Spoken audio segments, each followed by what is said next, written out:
Anderson Cooper, AC 360, CNN weeknights 10 Eastern. When you consider what Elizabeth Smart has gone through, what she calls her 9 months in hell, it's remarkable how composed she's been on the witness stand in the Salt Lake City courtroom. Today was her third and final day of grueling testimony in the trial of the man accused of kidnapping her more than 8 years ago. Elizabeth Smart's now 23, living in Paris, where she's a Mormon missionary. She came home to testify. In court today, she described her captor as an unholy hypocrite who used religion to justify her kidnapping and assault. John Walsh of America's Most Wanted helped crack the case. He joins us in a moment. But first, Randy Kay brings us back to the night Smart was kidnapped and the details of a young girl's life that was ripped apart. Here's tonight's Crime and Punishment Report.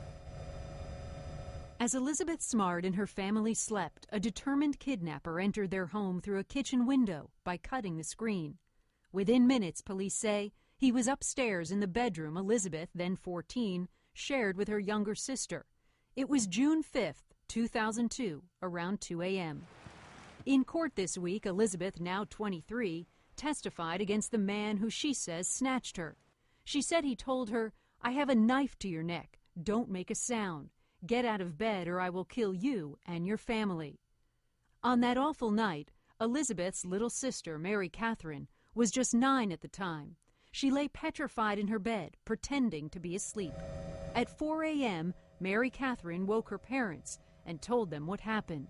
Her father, Ed Smart, called 911, triggering a massive search. Elizabeth, if you're out there, we're doing everything we possibly can to help you.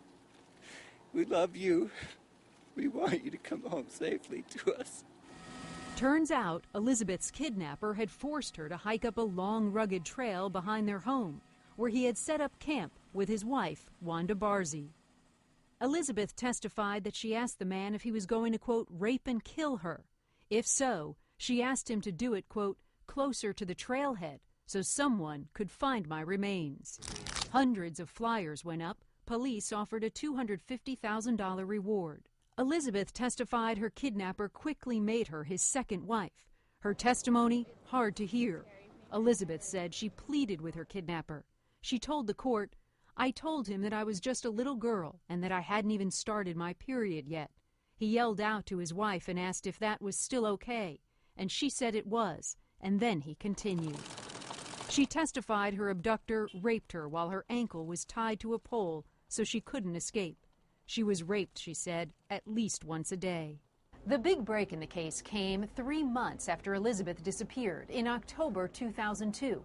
Out of nowhere, her younger sister told her father she thought she knew who the kidnapper was. His name, she said, was Emmanuel. He was a homeless man the family had hired to do work on their house about a year before the kidnapping. The police were skeptical of the little girl's sudden memory. Frustrated, the Smarts contacted John Walsh from America's Most Wanted. In February 2003, the program showed composite sketches of the man who called himself Emmanuel. Guess who was watching? The sister of the man who called himself Emmanuel. She gave pictures to America's Most Wanted. His real name, she said, was Brian David Mitchell. What nobody knew was that Elizabeth had recognized her kidnapper within hours of being taken. She knew him as Emmanuel, too, the same man her sister had remembered. In March 2003, the trio surfaced in Sandy, Utah, about 25 miles south of Salt Lake City, not far from Elizabeth's home. Police received 2 911 calls from witnesses claiming they'd spotted Mitchell. He's walking towards town, so he's walking north, and he's with 2 ladies. An officer on the scene questioned the girl with Mitchell. She insisted she was not Elizabeth Smart, but when investigators showed her a missing person poster with her face on it, she teared up and confirmed her identity. It was March 12, 2003. 9 months had passed since she was kidnapped. 9 months of terror. When they opened the door and she was there, I couldn't believe it. I just couldn't believe it. And she was just sitting there on the sofa, and I just went up and grabbed her and just was so happy.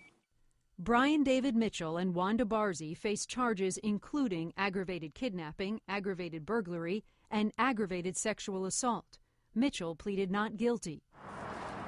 Last year, Mitchell's wife, Wanda Barzee, was sentenced to 15 years in prison for her role. Now a jury must decide if Brian David Mitchell, a drifter the Smarts tried to help, should also go to jail. Randy Kay, CNN, New York.